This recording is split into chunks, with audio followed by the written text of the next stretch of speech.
مسجد گوہر شاد کا شمار ایران کی بہت سی خوبصورت اور مشہور مساجد میں سے ایک ہے۔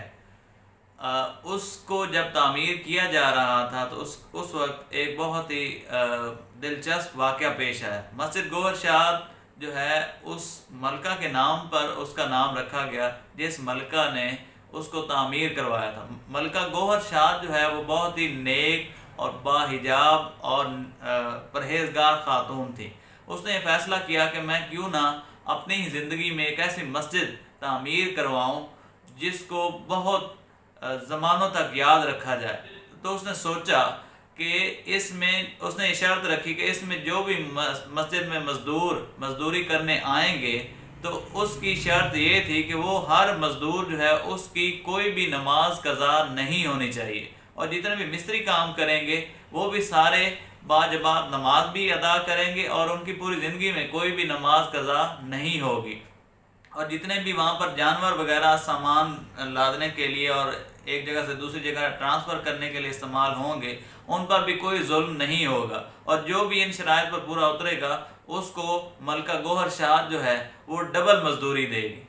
اچھا، تو مسجد کا کام شروع ہو گیا۔ آج بھی وہ مسجد موجود ہے تہران میں۔ تو اس مسجد کا جب کام شروع ہو گیا تو وہاں پر کافی مزدور کام کرنے لگ گئے۔ ملکہ بھی گاہے بگاہے وہاں پر اس کو چیک کرنے کے لیے وزٹ کرنے کے لیے جاتی تھیں۔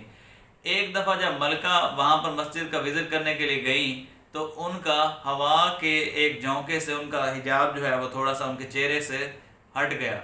جب ان کا حجاب جو ہے وہ چہرے سے ہٹا تو ایک مزدور کی نظر ان کے چہرے پر پڑ گئی، اور وہ مزدور جو ہے وہ ملکہ کا عاشق بن گیا، اور وہ اس کی عشق کی انتہا تک پہنچ گیا۔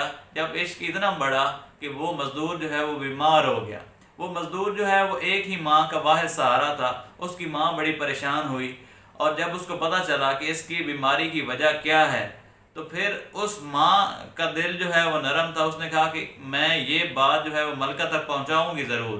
تو وہ اپنا بیٹا کا میسج لے کے اس ملکہ گوہر شاد تک گئی، اور اس نے کہا کہ آپ میرا جو بیٹا ہے وہ آپ پر وہ فدا ہو گیا اور آپ کے عشق میں گرفتار ہو گیا ہے، اور وہ اس کا ایک ہی حل ہے کہ آپ اس سے شادی کر لیں۔ ملکہ بھی رحم دل تھی۔ اس نے کہا کہ میں تو پہلے سے شادی شدہ ہوں، لیکن میں ایک شرط پر اس کے ساتھ شادی ضرور کروں گی، اور میں اپنے پہلے والے شوہر سے طلاق لے لوں گی۔ کہ ماں نے کہا کہ وہ کون سی ایسی شرط ہے؟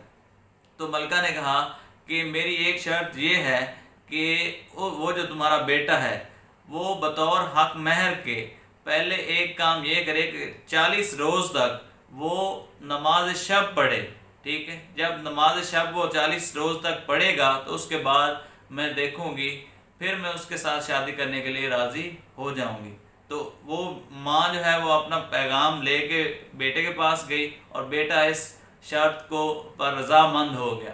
جب اس نے 40 روز تک نماز شب پڑھتا رہا، نماز شہادت پڑھتا رہا، تو ٹھیک 40 دنوں بعد ملکہ جو ہے وہ خود اس سے ملنے آئی، اور اس نے کہا کہ اب تم بتاؤ کیا میں اپنے پرانے شوہر سے طلاق لے لوں؟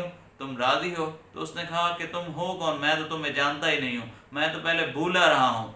اب میں پہلے غلطی پر تھا کہ میں عشق مجازی میرا جو ہے وہ اب عشق حقیقی میں بدل گیا۔ اب میرا جو ہے وہ دل اللہ تعالیٰ کی یاد سے دھڑکتا ہے۔ اب میں نے تم سے شادی نہیں کرنی۔ اور وہی مزدور جو ہے وہ بعد میں بہت بڑا عالم بنا اور ایک فقیہ بنا، جس کو بعد میں آیت اللہ حمدانی کے نام سے یاد کیا جاتا ہے، اور اسی مسجد گوہر شاد میں وہ اپنا درس بھی دیتے تھے اور اس کے امام مسجد بھی بنے تھے۔